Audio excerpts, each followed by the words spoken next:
The Switch is now a good 7 years into its lifespan, which is significantly longer than a lot of other consoles last. Even so, we've still had a very nice helping of Switch exclusives this year, which brings me to this. The new Denpa Men. I think this is also known as the new Denpa Men RPG 3. Honestly, I'd never heard of this series until now, but looking at the titling, it's very confusing.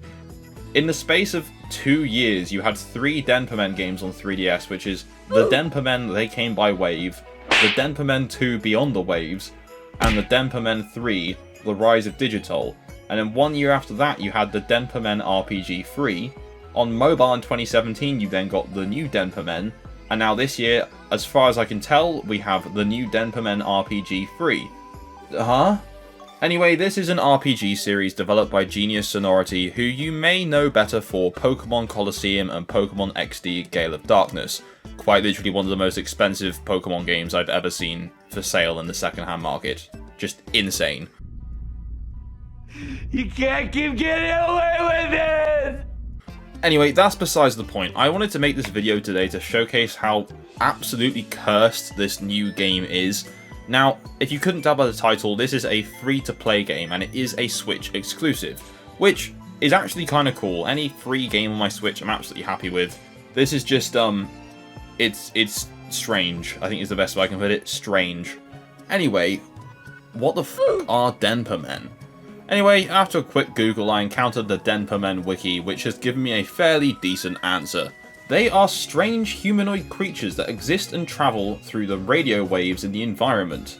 Much like Pokemon, the Denpa Men have different types, including earth, electric, water, fire, light and dark, ice, just the standard type-ups really. In the 3DS games, you'd have to use the AR features of the 3DS to capture them on the camera, but in the Nintendo Switch version, it's just kind of an open space with some waves and you look around using the gyroscopic features, or you can turn that off if you're a normal person and just use your sticks, and you just capture them with nets.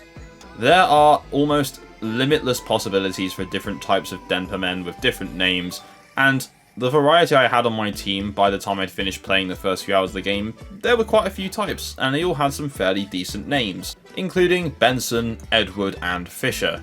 They all have different stats, different characteristics and attributes that each make them a valuable member of your team. For the most part, you do occasionally get some useless ones that don't have any powers, that kind of don't do much, but for the most part, they're all pretty useful to your team. Anyway, before I dive any deeper into the game or gameplay, I do just have to talk about why this is such a cursed game.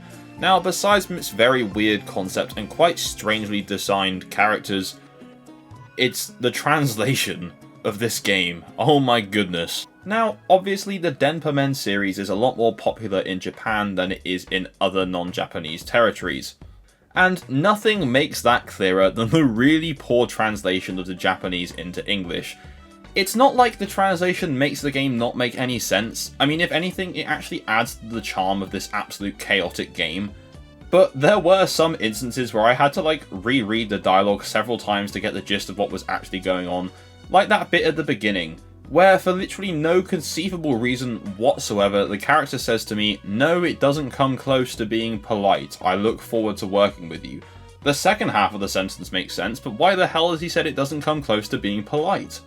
There are numerous moments throughout the game that have this kind of dialogue, and to be honest with you, it's entirely down to you whether or not you think that makes the game better or worse. I've seen some people saying that it just means the game has shoddy translations and a lack of care. I see other people saying it's hilarious. I think it's quite funny, to be honest with you. And like I say, it adds to the charm of this already chaotic game.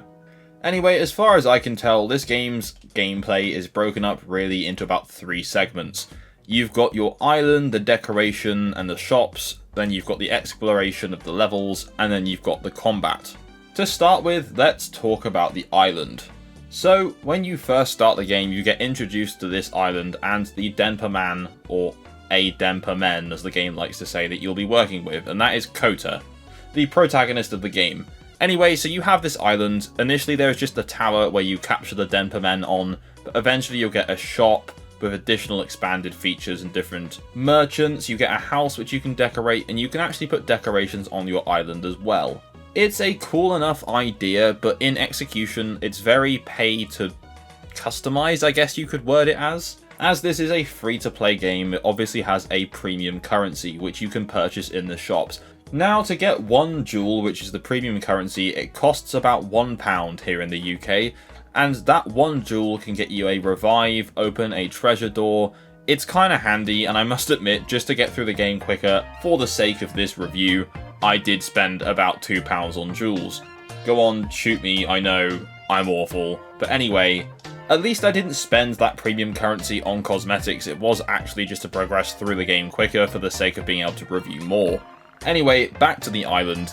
It's fairly simple. It's like a really, really dumbed down version of the Animal Crossing island decoration. That's it.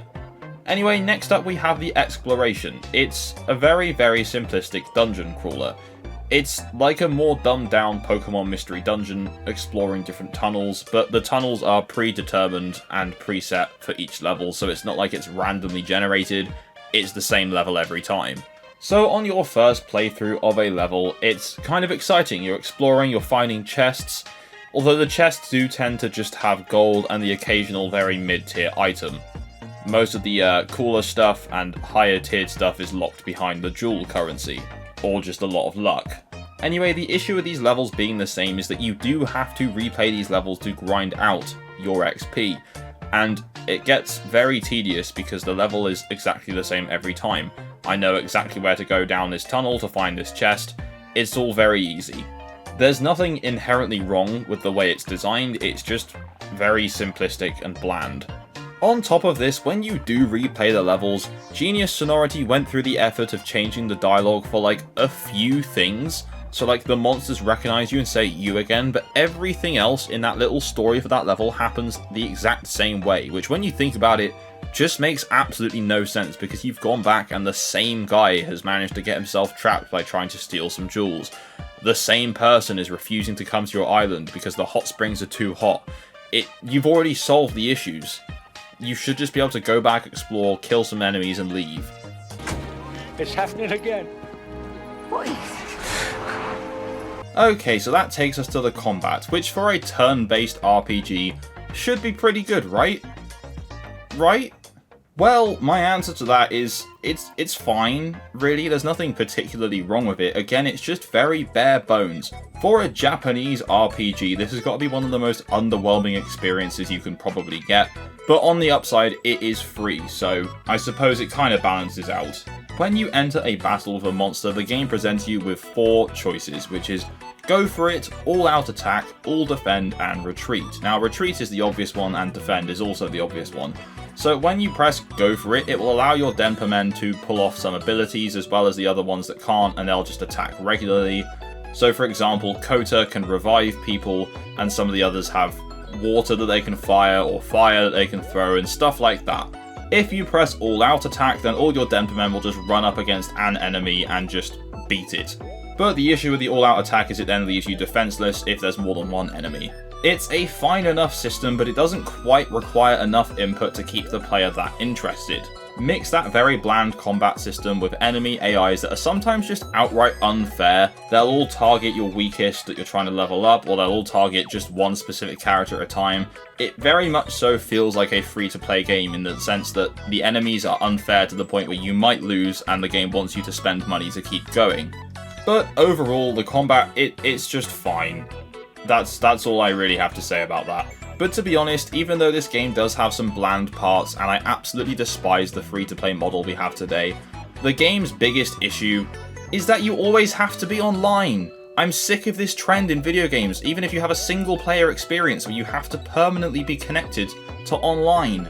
Yes, I understand you can catch Denpa Men together, but I don't want to because I don't have a single friend that's going to want to seriously play this game. I just want to hop on every now and then, do some simple dungeon crawling and enemy defeating and move on with my life. I shouldn't have to be connected to internet at all times to do that. It's a worrying trend in the games industry for single player games. That new test drive Solar Crown that's coming out later in the year, I believe that has to permanently be online as well, even if you are playing single player. But that's besides the point. The point is, it's just ridiculous. You shouldn't need to. And for that, it gets a lot of negativity from me. Anyway, online connectivity requirements aside, I don't hate this game. It has its own unique charm, it's quite funny, the characters are quite charming, the game looks colourful and nice, it's just a shame that it kind of just reeks of corporate greed. Anyway, that's all I really have to say about the new Denpa Men RPG 3, or whatever it's actually called. Have any of you guys tried this game? Will you try this game? What do you think of it? Please let me know in the comments down below, and as always, thank you very much for watching. Please don't forget to like this video if you enjoyed, and subscribe and tap that bell for notifications of future uploads. And I will see you in the next video.